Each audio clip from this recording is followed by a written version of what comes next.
Bienvenue, Monsieur. He will give us the opportunity to address a critical issue, the alarming decline of democracy in parts of Africa and its dire consequences for human rights, governance, and regional stability. Despite the African Union's Agenda 2063 and the European Union's shared commitment to the Sustainable Development Goals, the reality on the ground in many parts of sub-Saharan Africa is concerning. While the region grapples with poverty, environmental crisis, and insecurity, an even more corrosive threat is emerging: the systematic breakdown of democratic institutions and values. Citizens, especially the youth, face disillusionment as promises of democratic governance crumble. This vacuum empowers radical groups from jihadist movements in the Sahel to politicized religious networks, exploiting despair and weak states. In Mali, Niger, and Burkina Faso, military juntas have replaced democratically elected leaders. Yet insecurity persists, spilling into coastal nations like Nigeria. The consequences of democratic backsliding are grave: violent crackdowns on opposition, misuse of legal systems to silence critics, and systematic human rights violations.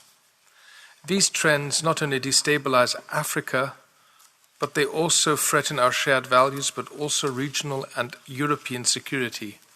Therefore, the European Union must act decisively. And that is why we engage in focused dialogues on those matters with the EU's executive, as we do this afternoon with Mr. Briand. Also, the recent exchanges with the EUSR for the Sahel and the EUSR for the Horn of Africa, as well as a planned exchange with the new EUSR for human rights after the summer recess, and also our scheduled missions to Africa this year and possibly next year, are a clear sign of commitment, of our commitment to Africa. To conclude, let us not forget democracy is not a luxury, but a lifeline. By standing with African partners and amplifying voices of justice, we can turn the tide. Together, we must ensure that the continent's future is shaped by peace, dignity, and the rule of law, because Africa matters. And now I give the floor to Marta Timido for our Subcommittee DROI. Thank you so much, Chair, dear colleagues. I am more than happy to join this important discussion today on the decline of democracy in Africa. Democracy and human rights are deeply intertwined. Democratic governance cannot thrive without the protection of fundamental rights and freedoms, and the full realization of human rights is only possible within a democratic system that ensures accountability, participation, and the rule of law. Across Africa, there have been remarkable gains in democratic governance. Many countries have seen peaceful transfers of power, growing civic participation, and constitutional reforms that strengthen rights protection. It is also important to acknowledge and uplift the work of African-led efforts toward democratic renewal. From the African Union's Charter on Democracy, Elections and Governance to African-led transitional justice processes and local civil society movements that are building resilient communities from the ground up. At the same time, we cannot overlook the troubling signs of democratic regression on the African continent and how they are deeply intertwined with human rights violations. The space for civil society is shrinking in many countries. Journalists and opposition voices face growing repression. In certain contexts, such as the conflicts in Ethiopia, Sudan, or Democratic Republic of Congo, grave human rights violations have been documented, including extrajudicial killings, sexual violence, and forced displacement. These conflicts led not only to humanitarian crises, but also to deep political crises that undermine human rights, the rule of law, and democratic institutions. Let me highlight one important point. challenges for democracy are not unique to Africa. Democratic backsliding is a global trend, and that is precisely why our role as members of the European Parliament is not to lecture, but to listen and support, and to engage in constructive partnerships in the field of human rights and democracy. This is precisely why we should ensure that the European Parliament remains a platform for dialogues on democracy and human rights. In this context of shrinking democratic space, an effective EU strategy to support democracy in its external action, including in Africa, is crucial. As the European Parliament will soon start negotiating the new instruments for financial assistance across the world under the future MFF, it will be indispensable to ensure that the right policies and right budgetary instruments are in place to support the strengthening of democracy on the African continent. And that's precisely why I would like to give the floor to Mr. Mathieu Bryans for 10 minutes. Thank you.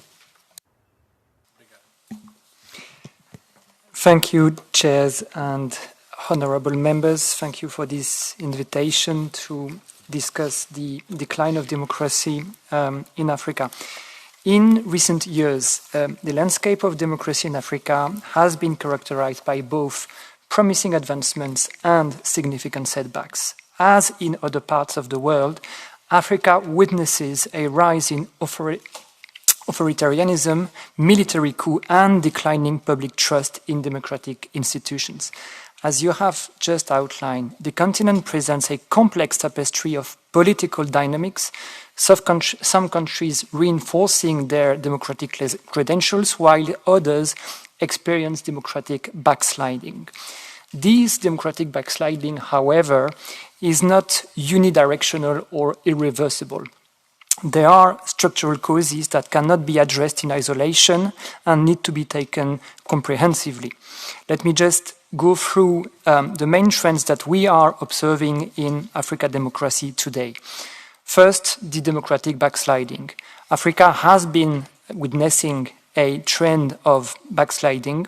Across several countries, we are seeing authoritarian leaders entrench their power through the erosion of civil liberties, suppression of political dissent, and manipulation of electoral processes. This regression is also often facilitated by amendments to constitutions that remove or significantly weaken term limits, where incumbents organize superficially competitive elections that are skewed heavily in their favor and marred by political violence. We are also observing in large parts of Africa an increase in FIMI and disinformation operations that undermine the very foundation of democracy. Military coup and political instability have become a defining feature of political instability, in particular in the Sahel region. You alluded to the series of coups since 2020 in that region, setting back democratic progress by years, but also having a spillover effect on neighboring democratic countries. Security challenges and prioritization of stability. We see insecurity often stemming from insurgent groups like jihadist factions in the Sahel. Can you speak a bit slower? Oh, sorry, excuse me. Complicating democratic governance.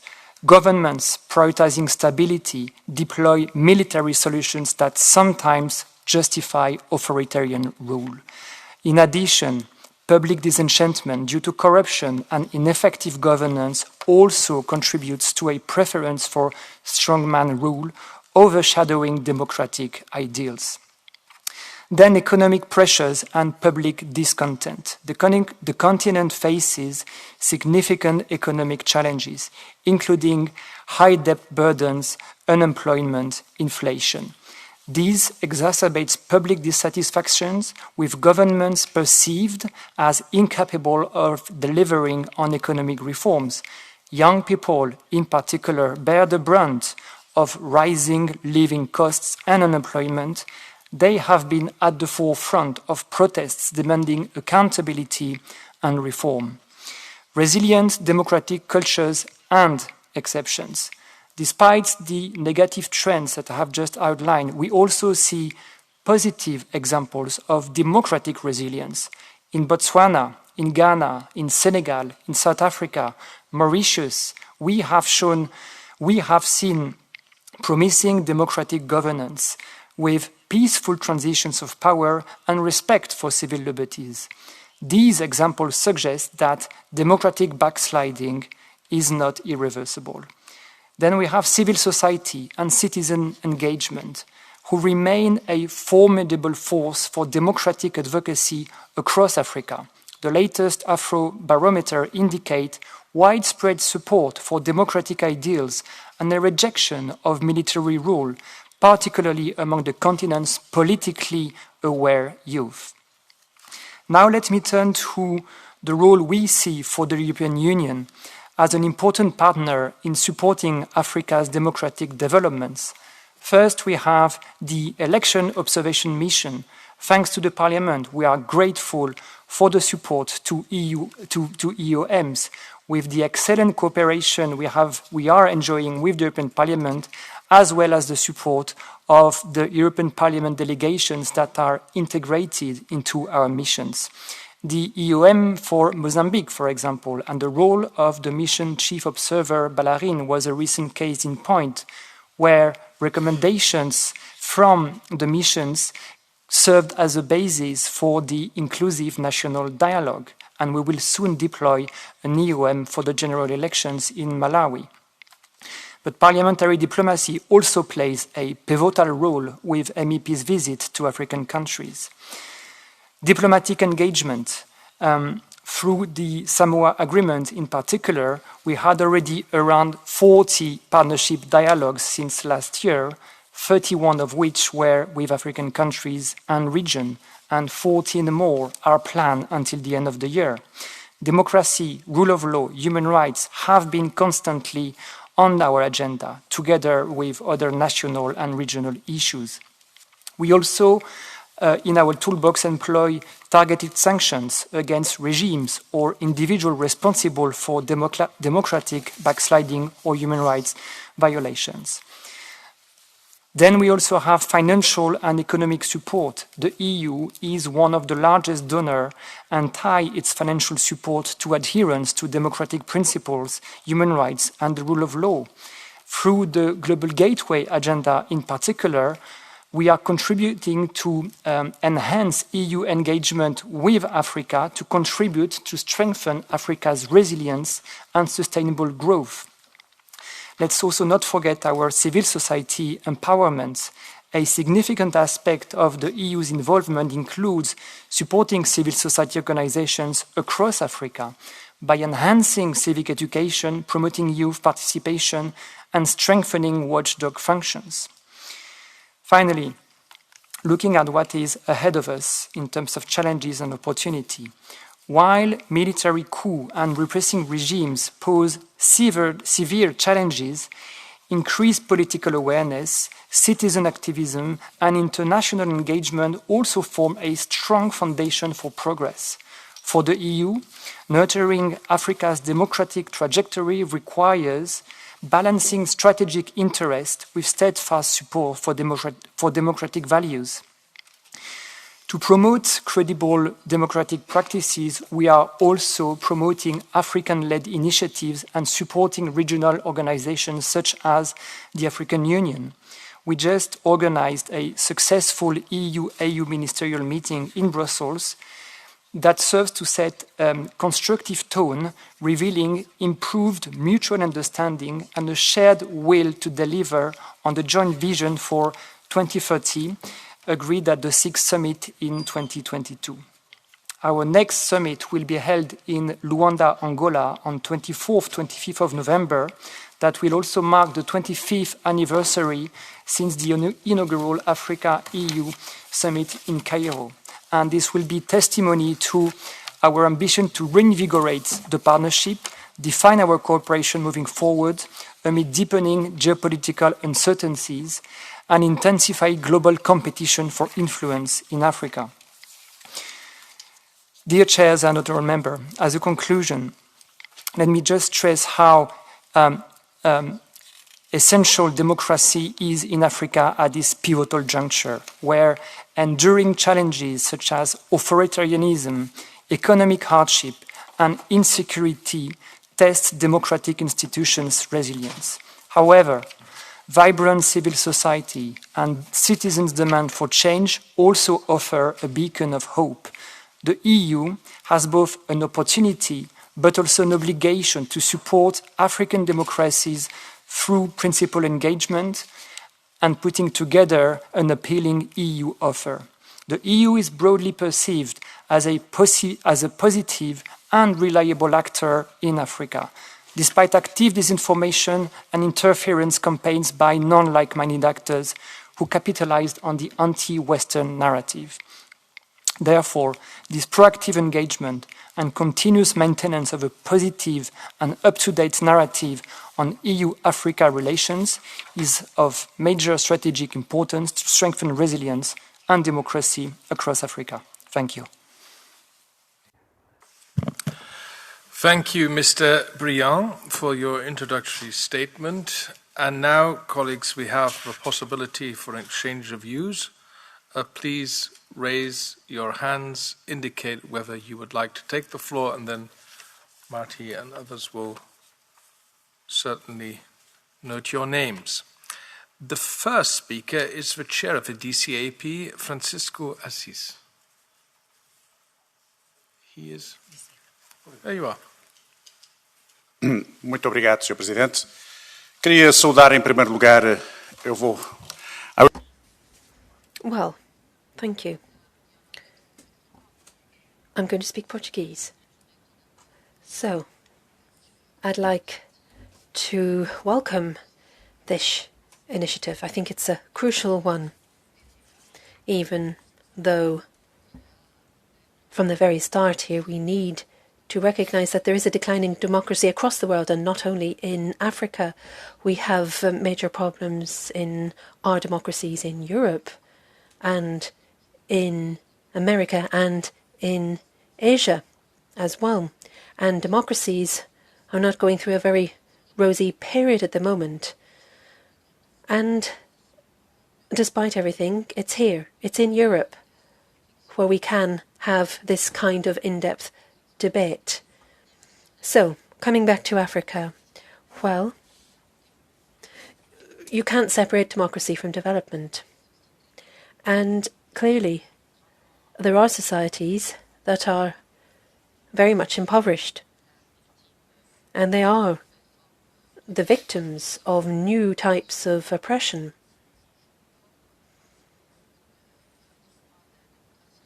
And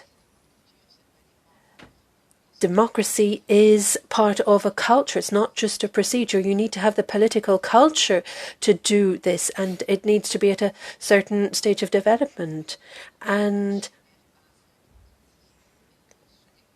it's underdevelopment that prevents the development of democratic systems. And if we look at Africa, it's the continent that's the closest to us. It's the one that we've got historical relationships with. And we need to remember that aspect. It's a young continent in terms of the age of the population in comparison with Europe. It's a continent where we have huge resources which are going to be important for the world's economy in the future. And these are points that we do need to bear in mind. These are also issues and values that are at the heart of the history of Europe. But then there are also strategic issues, geopolitical issues at stake as well. And we need to think about future relations that are more institutionalized. We need to look at the establishment of democracies in Europe as well. And of course, that needs to be a priority here as well. And I would just say that democracy is not something that we should be deeming as a product to be exported. You need to have the conditions on the ground for a democracy to be able to grow. And we do need to strengthen our links with the African continent, and that's what we're trying to do every day in the European Parliament. Thank you. Obrigado. Thank you very much. And now, the coordinators have the floor, and we begin with Michael Gahler for the EPP. Yes, thank you very much, and thank you, David, and all those who decided to have this debate. I think it is important to have it, and thanks to you, Monsieur Briand, for your introduction. Shall I say, you said you said nothing wrong, but I note that when you said, well, there is decline, but there is also progress, you only named the positive countries as countries when there is progress, and rightly so. But you refrained from naming explicitly those countries who are on the decline. And I think it is not about lecturing when we remind African partners of their international obligations, what they have signed and ratified, of their African charters and conventions that they have signed and ratified, and most important, to insist that they abide by their own national legislation. So it should never be about our wishes, but to insist that they fulfill their own things. And as I cannot address all the countries here where I would like to make a point, but I would like for obvious reasons, I would like to focus on Côte d'Ivoire. Et c'est la raison pour laquelle je vais parler en français. And that's why I am going to speak French now. And I demand that our representatives on the spot, in the current circumstances, should do something in public. We really have to demand that fundamental rights and human rights are strictly respected. They've signed the international agreement on civil and political rights, the International Convention as well, and the Convention on Human Rights. The government in Côte d'Ivoire has signed all of them, and I think we have to condemn intimidation and threats which are of a political nature, as the presidential elections are just around the corner on October 25th. We have to appeal to the government in Côte d'Ivoire to ensure that all judiciary processes respect national and international laws on human rights. And we have to call on the government to very urgently conduct an annual revision of the electoral list before the October 25th presidential elections, in line with the electoral code and with national legislation in Côte d'Ivoire. And we have to invite the Constitutional Court, the Electoral Committee and the government in Côte d'Ivoire to take all necessary steps to ensure that all candidates so wishing can run in the upcoming presidential elections on an equal footing. We have to reiterate the importance and stress the need of peaceful, transparent, inclusive and credible elections as the basis of responsible governance, which would guarantee security and stable peace in Côte d'Ivoire and beyond. So we have to avoid anything that would undermine democracy in Côte d'Ivoire, and anyone doing so should face measures in the same way as those who are actively seeking to upset the democratic process. I really believe that our ambassador on the spot cannot remain silent in the face of all of this. We have to speak up on the spot. We have to make our voice heard.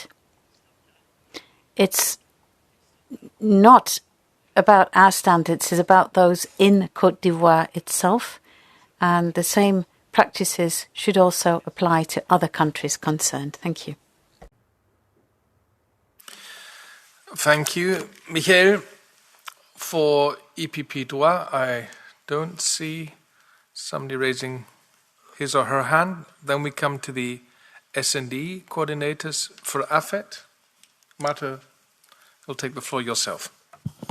Thank you so much, Chair. Vou falar em português e I'll be speaking in Portuguese. And I wanted to raise the following question to Mr. Briand. The topic we're talking about today is vital, but it's very complex. It's difficult to talk about a decline in democracy in Africa, as just like it would be difficult to talk about a decline in democracy in Europe. There are 54 different countries in Africa with very different situations. So perhaps there are two elements that you could go into more detail in your presentation, which are essential in my view. For example, there are delays we are seeing in some countries, some setbacks indeed, in these countries where we could go into more depth in our associations. We've seen legislative modifications and even constitutional amendments which are the cause of this democratic decline. So this is an important point, also from the point of view of human rights. For example, we were talking about crimes such as terrorism, defamation, and these are crimes which are punishable by prison sentences. And perhaps you could go into more detail as regards the reasons for which these countries which you have identified as positive, Botswana and South Africa, what is being done there to ensure that they're becoming points of stability in the region? Would anybody else from the SND, would I like to take the floor? That is not the case.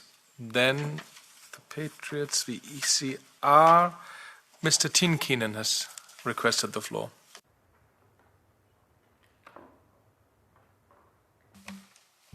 Thank you, Chair. So, dear Martha, dear David, instead of fixing corruption and weak governance, some African leaders have replaced one failing system with another, often worse. Lifetime presidencies, rigged elections, and silencing the opposition. According to a survey in South Africa, support for democracy has dropped to 43%, while in Mali, only 39% favor democracy. The harsh truth is that the African elite, filled with corruption, is greatly responsible of the suffering and underdevelopment of African countries. They are the ones who promise reform, but in reality deliver chaos. When democracy declines, others move in to fill the vacuum. The Wagner Group and Russian proxies highlight this. We cannot finance governments that neglect democracy. We must treat African countries as adults, be ready to demand progress, and stop pouring money to inefficient development aid. Thank you. Thank you. Next on my list is Rumas Pait. Thank you very much. Well, I guess this discussion is actually much more important than we visually see around us, so that I think that in the future we have to repeat it and in much more serious and deeper way, because I see that actually Europe's Africa policy is more or less failed. So that if you look at developments during recent years, then there is no really successful developments where we may say that European Union's positive impact is there, and we can be happy with this. It's true that the EU is one of the, actually is the biggest donor, as also you mentioned, for Africa. At the same time, impact of all this assistance and development cooperation is really limited. If you look at the fact that, well, for us here in Europe, the problem number one is Russian war in Ukraine and Russian hybrid war against Europe, and we have asked our African partners for, well, at least political and diplomatic support, for instance, voting in the UN General Assembly in favor of the resolutions which EU proposed, then, well, the support has been very, very limited. And the answer from at least some leaders in Africa is that, well, EU's development cooperation is for granted, and they even don't calculate on this basis that maybe they should more support European Union politically in the UN General Assembly, what relates to the issues related to Russia and then Russian war in Ukraine. So that in this regard, actually, I don't see any substantial, results of the EU policy vis-à-vis Africa, and here I guess we need serious and deep reforms. It's also obvious that Russian and Chinese influence has very fast increased in many African countries. If you look at last coup d'etats in many African countries where before also EU was very generous development cooperation provider, and the outcome was coup d'etat with Russian presence on the ground. You mentioned also election observation missions. Well, in Burkina Faso we had election observation mission just very short time before the coup d'etat. In Zimbabwe we had recently EU observation mission which was not really successful, I would say. We were basically kicked out from this country, and I never understood why we were invited at all and why we went there. There are more and more soldiers from different African countries participating in Russian army in Ukraine, combating against Ukraine and European interests directly. If you look at visa policy also in certain countries, there even South Africa still continues the policy that some European Union countries are good and some of us are bad. Some citizens of EU countries don't need visa to travel to South Africa. Some countries' citizens need to do it. So that even with such a basically small things, we see that EU's policy has had no impact at all on these issues. So that to sum up, I guess that of course we also can find some slightly positive developments, but I guess the overall picture under given geopolitical trends in the world is rather negative for us as well. And especially that the same huge authoritarian regimes, Russia, China, some others, are much more influential and successful than we with our huge development aid and development cooperation and nice words. And to sum up, I also would like to see that our delegations on the ground are much more visible and active in the countries, also telling to local societies what the European Union actually is doing in this or that country, which positive things. I guess there are also too many examples where we do, but we, keep silent what we are doing, and then on the ground nobody knows. They know that, China built all the bridges and infrastructure, although in many cases they build it with the European taxpayers' money. Thank you very much. Thank you very much, dear Omas. Next on my list is our colleague Gomar. Please. Thank you, Chair. Merci. Thank you, David. I will speak in French. Merci beaucoup de votre exposé. Thank you for that presentation. Now, I'm much less optimistic than you when it comes to democracy and Africa. Looking at Islamism and terrorism that's growing, looking at corruption, drug trafficking, human trafficking. You want to impose democracy as we know it in Europe. Well, I think that's a very hopeful wish. We need to remain cold-headed and calm here. We're trying to impose policies that aren't matched to most of these African cultures, but then you're sending these LGBT ambassadors to Cameroon, for example, and telling them that they need to develop democracy there. I think that Africa is losing its population. They're moving north, they're migrating to Europe, and unfortunately many of them down the Mediterranean. What are African countries doing to keep their own populations? But we, as Europe, the biggest donors, what are we doing to enter into dialogue with Africa? Perhaps we should only be giving these funds when they apply rules and try to hold on to their own populations. There are these constraints in the EU agreement, and they need to be respected. Thank you. Thank you, Monsieur Gomar. Would anyone else like to take the floor? Mr. Zell, please. Thank you very much, Mr. Chair. I will speak in German. Wir sprechen ja heute über die Demokratie in Afrika. We are talking about democracy in Africa, several cases have been mentioned. It's a fact that democracy in Africa is at risk. Tanzania, Côte d'Ivoire, opposition politicians have been excluded from elections. Other people put into prison, Wellington Sal, for example, because they criticised the government. Or Kenya, Malawi, the elections had to be repeated. But obviously, we don't have to look at Africa just to find examples along these lines, because Marine Le Pen was excluded from the presidential elections just a few weeks ago in France as well, and members of my own party in Rheinland-Pfalz were no longer allowed to become officials, and that's probably against the constitution, which you tend to see in authoritarian regimes. In other words, democracy is at risk not only in Africa, here in Europe as well. Our free democratic constitutions are being threatened, not from the outside, but rather from the inside, as J.D. Vance stated quite clearly in Munich. The causes for this democratic backsliding in Europe are the excesses in national conservative parties, because left-wing parties are being voted out. But instead of accepting the situation, the left are looking for to stop a free transition of power. They claim they're saving democracy by actually doing away with democracy. That's the situation in Europe. And that's why I think we have to be very careful in how we criticise what's happening in Bamako, Kinshasa or Timbuktu. I think we have to look what's happening in Paris, Madrid and Berlin with democracy there. I think we need to look at our own homes before we look elsewhere.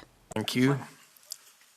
I don't see any further requests to take the floor. Then perhaps I can have a final question. I would like to pick up on what Michael Gahler and Ormas Paet said. First of all, Mr. Briand, Michael Gahler rightly underlined that you mentioned positive examples in Africa, like Senegal, like Ghana. But why is it so difficult to call a spade a spade? Why don't we name the countries where we have really witnessed democratic backsliding? And if we identify the countries, why don't we have an open debate? What can we actually do as European Union, and what are the consequences for this? And the second point, I'm picking upon what Ormas Paet said. Mr. Briand, I remember, must have been about 2 years ago, a conversation I had with a diplomat from an African country. And she said, Mr. McAllister, you know, my country always votes with the European Union in the United Nations General Assembly. We vote for resolutions targeting against the Russian war of aggression against Ukraine. We vote for resolutions criticizing human rights violations also in China. And we stand firm, she told me. We even stand firm if the next day the Russian or the Chinese ambassador phones and he or she might be very upset. We stand firm. But of course we start to think that our neighboring country votes in the United Nations General Assembly always against our positions as European Union. They vote in favor of Russia, they vote in favor of China, or at least they abstain, and it doesn't make a difference at all. So, I mean, African diplomats, African leaders are saying, well, I can be with the West, I can be with Europe, or I can not be with Europe, but it doesn't matter. It will have no impact at all when it comes to our financial support. And that's why I've been here now for 11 years. Why is it that in the Commission and also in the European External Action Service, why is it so difficult that the principle of more for more, which of course logically might mean less for less, why is that so difficult to implement? And we must also, I mean, we need to send out a signal to those brave countries in Africa, to those brave governments who are defending the international rules-based order, who are defending multilateral cooperation. But for us, in the end, it seems to be as if we treat everyone in the same way anyhow. But if we treat everyone equally, do we then expect equal treatment? And this is something we need to critically reflect. And this is why the Development Committee in our Parliament, the Foreign Affairs Committee in our Parliament, the Subcommittee on Human Rights, we are trying to make Africa, the situation in African countries, the development in African countries, more an issue. But in the end, that also must lead to some kind of consequences on your side. And I would like to hear from you, do you have any kind of critical reflections of this kind? Or do you believe that business as usual will be the way forward for the next years? Thank you, and I'll give the floor now to you.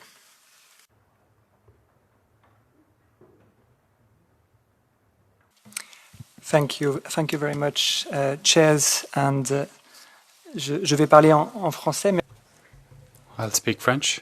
Thank you very much for your statements and your questions. Perhaps I could begin with your last comment. Well, yes, we're right at the heart of the discussion when we're talking about a democratic decline in Africa. This is the heart of what the European Union is trying to do in our relationship with Africa, where we have a context where there is a battle of narratives, and Africa is right at the heart of the geopolitical challenge. There are a number of unaligned stakeholders who are taking up more and more place. I've heard about the presence of Russia, the presence of China. What we have to create is a transition from the old model of donor and receiver to a more sustainable political solution. And I think this is what Africans are asking of us. They no longer want the model of the past. They want us all to come together to discuss our shared interests and priorities, knowing that we don't always agree about everything, but in the European Union we have a number of advantages that we can use. And this is something we can take into account, that we in the European Union as a political stakeholder have certain possibilities. For example, we can have a regular and sustained commitment to Africa. We need to be more present. Our leaders need to be more present. The European Parliament, the MEPs, commissioners should be visiting Africa and maintaining and sustaining a link with African leaders. For example, Callas can go and represent the European Union in Africa. And what's important is to see how the European Union is viewed in Africa. It's not just about the European Union institutions, it's all of the member states. It's all of the figures who represent a European voice which is to be heard. The second point you mentioned as regards what Europe can offer politically. It's not just limited to a certain volume of financial aid. What we can offer, and this is seen in the summits we organize, for example, the one at the end of the year, this is something where we continue to be interested in principles and values and continue to be interested in African interests. And what they're interested in is major investment and development in Africa. The average age in Africa is 19, and we've heard about the need to invest in youth, and certainly this should be at the heart of our concerns. This global gateway strategy, which we've been working on for a few years, also aims at meeting this need for investment which exists in Africa. And this would be done through strategic infrastructure, through transport corridors, by creating local value chains which will create value at a local level rather than having to export the products produced. We also need multilateral commitment. I'd like to react to what Member Pate said.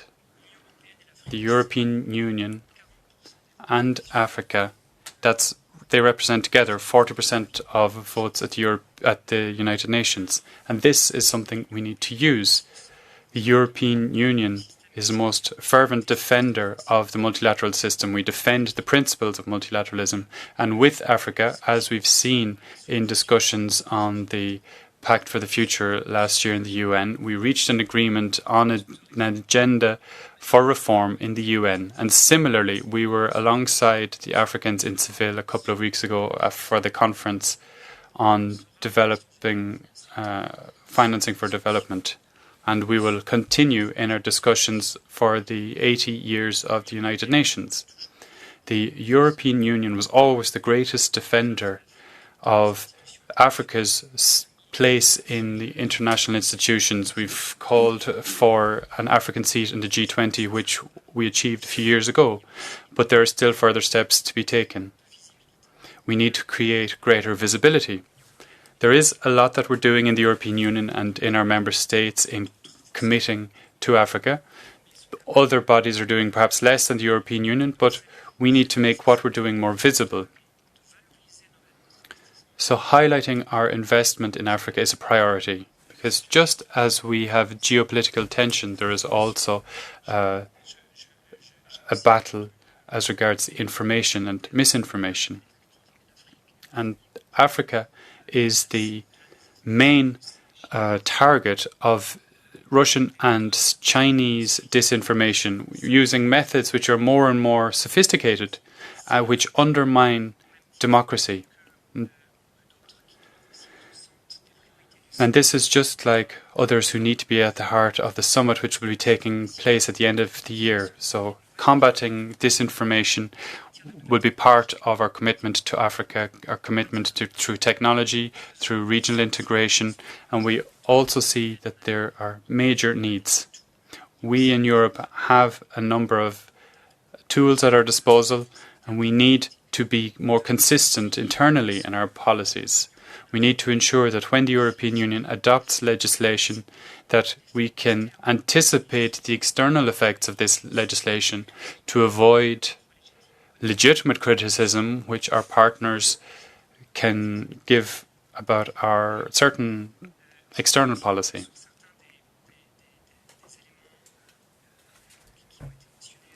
I'd like to come back to some of the points which were made, particularly Mr. Galler's point about Côte d'Ivoire. We fully share and fully believe in the concerns that you raised.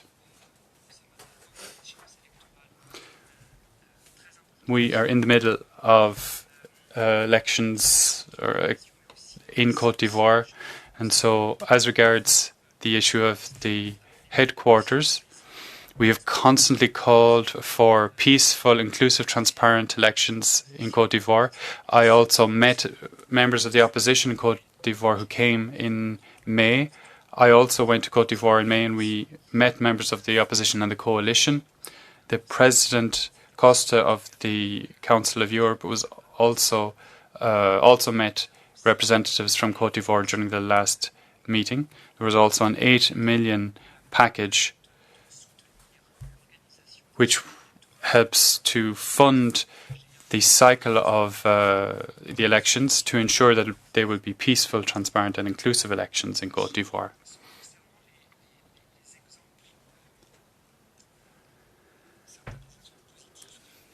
As regards some of the positive examples which I referred to, South Africa and Botswana, this was a point raised by the coordinator. In South Africa, what we saw was a transition where the ruling party for the past 30 years didn't obtain the absolute majority, and so there needed to be a transition which happened peacefully.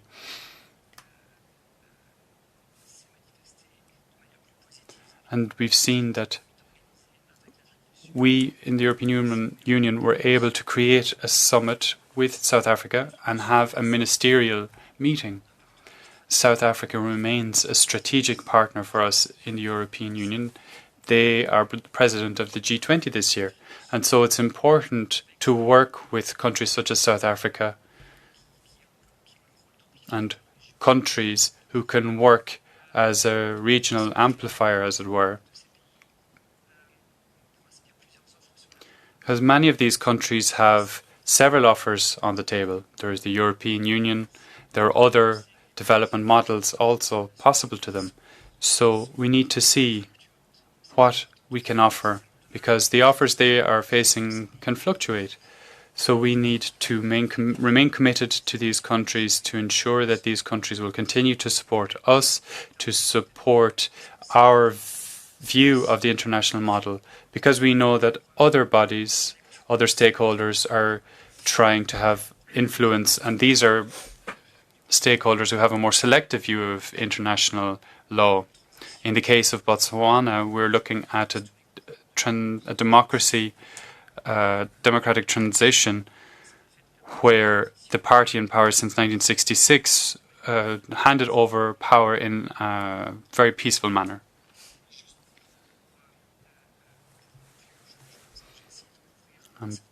I think I've covered most of the points which were raised and questions asked. And so by way of conclusion,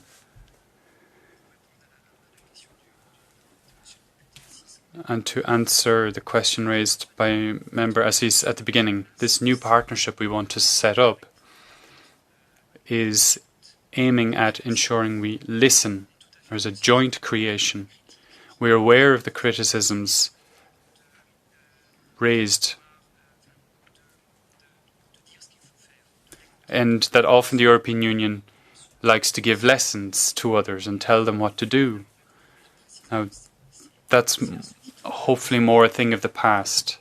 And this new partnership we're looking at is on an equal to equal partnership based on priorities which we set out together. This doesn't necessarily mean we agree on everything, but at least we can set out a shared program. And I'll leave it at that. Thank you. We have a little bit of time left, and I know that Michael Gahler obviously wants to take the floor again, so you kick off. Thank you. I'll now stay in English. I mean, you just referred to Côte d'Ivoire and said you have been there, and we are paying 8 million for the elections. I mean, the main contestants are not allowed to stand. The former president, Gbagbo, is not allowed to stand. The former prime minister, Guillaume Soro, is not allowed to stand, and they removed and they don't reopen the electoral roll. And Tidjane Thiam is the leader of the country's largest opposition party. He's also not on the voters' roll, and they are not reopening it, contrary to all previous elections where they have done it. And they pretend he is not a citizen. He has been a minister in this country. And we stay taciturn, we stay silent on that. I insist. I mean, anyhow, in an election where the main contestants are not allowed to stand, we can, not finance it, and of course we could also not send an election observation mission, because we know the result in advance. So I really insist that no penny is paid, not a single cent is paid of these 8 million, unless all those who want to stand in the election are allowed to stand. I mean, who are we? We are the European Union. Yeah, and I insist that our ambassador on the ground, that she takes the floor and speaks out publicly. And it's not about our standards, it's about their own standards, that they apply their own legislation. I think that is a concrete point, and I don't know whether anybody else comes in on Tanzania. That can also be mentioned in these circumstances. I need not go into details, perhaps someone takes it up. There we have a similar situation, where the opposition leader is in jail. Yeah, and our ambassador stays calm and silent. And one of our foreign ministers comes there and recently and praises the situation. I think that is not acceptable. Then we should stop all standards and all pretensions that we have any values and so on. If the African countries afford not to apply their own legislation, that is the point. Thank you. Thank you. Mr. Bistron. Vielen Dank, Herr Vorsitzender. Es passiert nicht oft. Thank you, Chair. Well, it's not often that I would have the same opinion as Mr. Gahler here in the committee, but I can say that we would fully support everything that he said. And this means that the opposition parties, the government parties would also see it the same way. Now, the questions. Well, you said that there is this triangle between EU, Russia and Africa. Now, you've had different battles in the past, the communist world versus the free world. That's what we had in the past. But you have African countries, and they don't mind that you have China, which still has a communist system, and they're still trading with them without being forced by China to take on that communist system. China doesn't really care at all what shape those African countries take and how they govern themselves. They're not being told what to do. Our approach is time and again one where we're trying to lecture others. And we say that those countries must implement our kind of democracy, and we then say that they're violating various rules.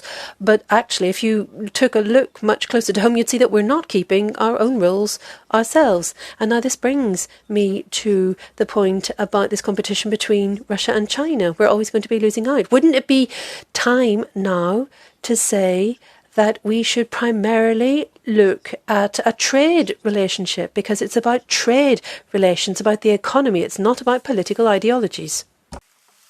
Danke. Monsieur Gomard, second time. Merci. Merci encore de cette... Thank you, and thank you for this meeting. Europe doesn't pay much attention to Africa, but you haven't answered my question on immigration. What's the EU doing vis-à-vis the African Union to limit immigration? Is there any dialogue on that? In 2050, 1 in 4 human beings will be from Africa, and that will continue. I see no solution. Many are going to migrate northwards. What's going to happen if strict measures aren't taken between the African Union and the European Union? Thank you. Thank you. Anyone else who would like to take the floor? But it's not the case. Well, look, Monsieur Bion, I made my point without referring to individual countries. You know that I have also been in contact with the European External Action Service intensively about the situation in a number of African countries. I would just like you to take back from this discussion that here in the European Parliament, and there are colleagues sitting around this room from different political groups who have extensively traveled in Africa and know what they're talking about, that there is an expectation towards the Commission, DG INPA, but also towards the European External Action Service, that I think some elements of our Africa policy need to be adjusted. And I had the impression today that your message was more, we are on the right track and we want to continue as we have done the last few years. But, I mean, look, Urmas Pait, a very knowledgeable colleague, been here for a long time, former foreign minister. I mean, he said that we have to critically ask ourselves, have we really been successful in Africa? And I think we cannot say that the EU's engagement in Africa in the last 10, 15, 20 years was just a unique success story, because the results are simply not there. And that's why a bit of more critical self-reflection might be a point you can still make for the remaining minutes of this meeting.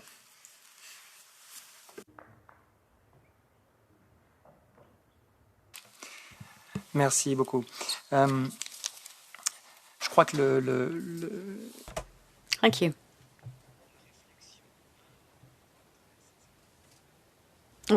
Well, obviously, yes, we're permanently bringing thought to this. There's no doubt about the fact that what we want, I think what everybody wants actually, is to have a partnership between the African Union and the European Union, which on the one hand will allow us to see a prosperous Africa develop and to provide prospects for young people instead of seeing them forced to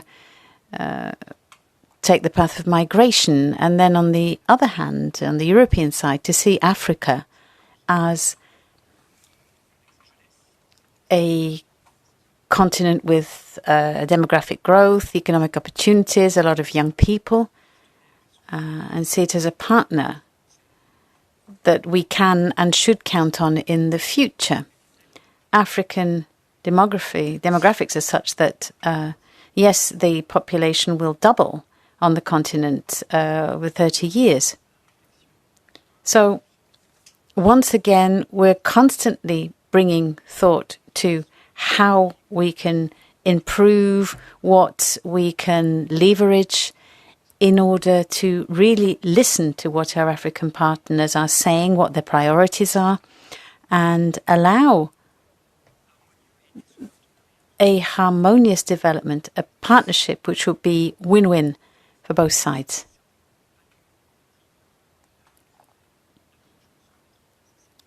The approach we are trying to implement is one of true political partnership, and those are not just empty words, that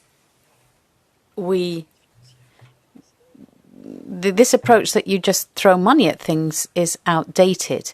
No, it goes through policies, but a very intense political exchange, and that's the whole point of the partnership dialogues that we've been implementing since the Samoa agreements. Together with the European Parliament, we also have the tools to be able to forward and advance the cause of democracy in Africa. That's why the observation missions have a real role to play. To conclude, yes, it's true that there is geopolitical, Africa is a geopolitical competition arena. We're seeing it more in Africa than elsewhere. So the question is, what's the European Union doing vis-à-vis this? Where's our position in this? Sitting on our hands and doing nothing would leave a void for other people who are in a rush to step into. The same in the Sahel. We're working on a new approach there. Since the coup d'etat in the early 20s, the current situation is not satisfactory. We are seeing how Russia is moving into the three countries in central Sahel, and we have to try and commit to some, or agree on some commitment parameters to be able to bring influence to bear on political developments, the direction in the country, and that's the work. That's what we've been working on for our representative. For Côte d'Ivoire,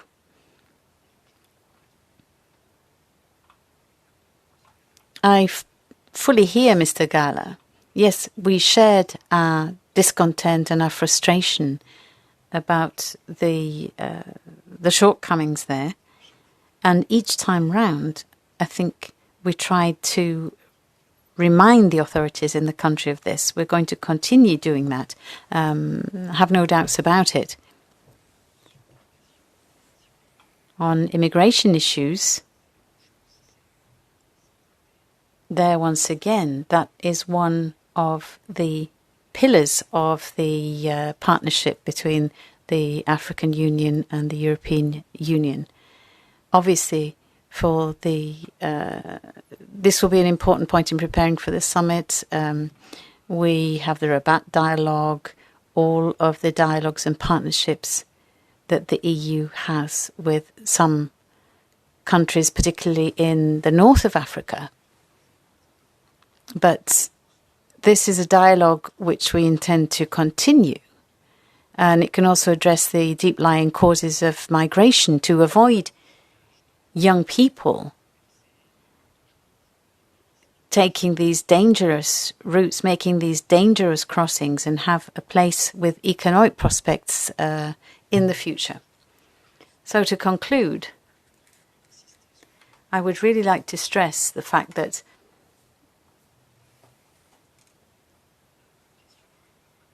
yes, we are constantly wondering about how we can further strengthen this relationship, how we can face up to tomorrow's challenges. We briefly spoke about disinformation. That is one of the fronts we need to be more active on. We've taken the first steps with the African Stratcom task force, but we need to go even further than that. We know that disinformation is continuing to undermine democracy in many African countries. And we will also have to be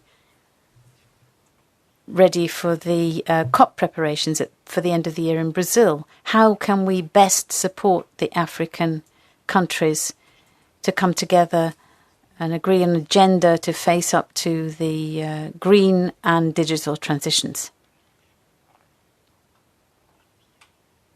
So the menu we have in front of us with Africa is a huge challenge, but at the same time, it's also an opportunity. As Europeans, I think we have an awful lot of assets on our side to be able to face up to these challenges and to be able to provide an interesting offer from our European side for the Africans. Thank you. We don't want to prolong it too much. You said you hear Michael Gahler. Do you share his concerns he raised as regards Côte d'Ivoire?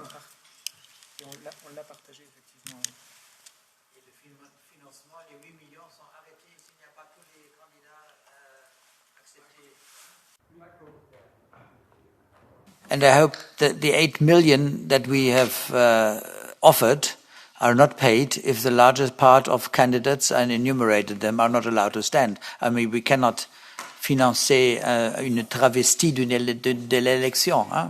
That's not possible.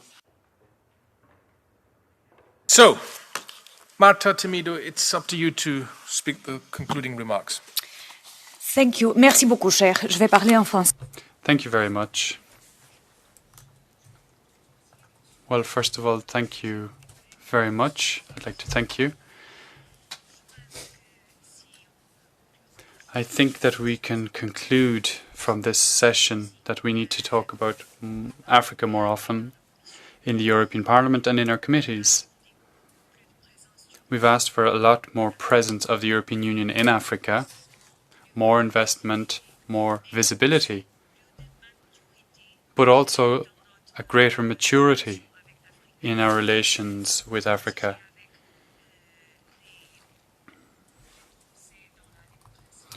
Without allowing any regression in democracy, the European Union cannot be complacent in its support to the countries of Africa. A final point before I conclude: we will closely monitor the proposals in the upcoming financial instrument for supporting democracy in the world and in Africa, which will be published tomorrow. Thank you.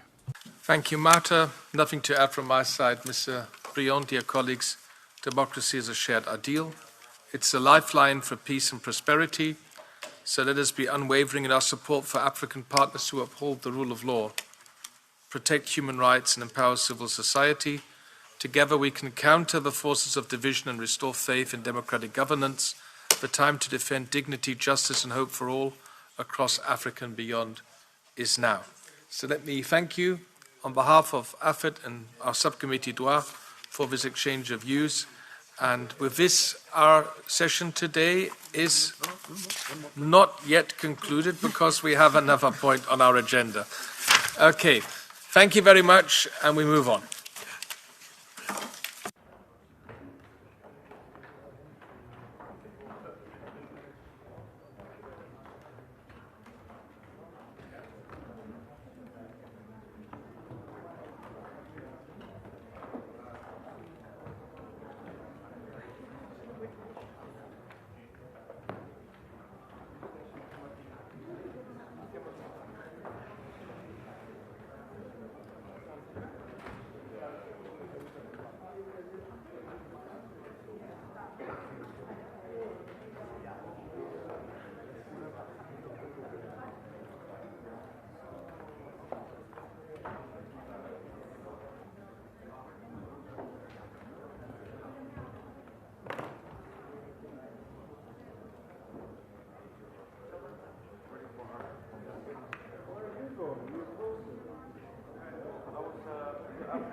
We are well ahead of our timetable. We now come to item number 14. This is for consideration of the draft of the European Parliament's recommendation on the EU's diplomatic strategy and geopolitical cooperation in the Arctic. The Arctic is strategically significant for the EU due to the region's evolving geopolitical dynamics, rapid environmental changes, and growing international competition. Developments such as the expansion of maritime trade routes, notably the Northern Sea Route, coupled with environmental concerns and increased militarization, present both challenges and opportunities for the European Union and its partners. Increased international interest around Greenland, alongside discussions on EU enlargement and strengthening relations with the region, clearly deserve increased attention from the European Union, especially in the light of the Arctic's enhanced geostrategic relevance following the recent accession of Finland and Sweden to NATO. This discussion is therefore timely, as we seek pathways for constructive cooperation, sustainable development, and regional stability. With all that in mind, I now give the floor to our rapporteur, Mr. Urmas Paet, who will present his draft and outline the key recommendations. Urmas, the floor is yours. Well, thank you very much. And because all of it, and even much more what the chairman just said, I guess the European Union must finally adopt a bold, security-driven Arctic strategy rooted in international law and guided by our values of peace, sustainability and cooperation.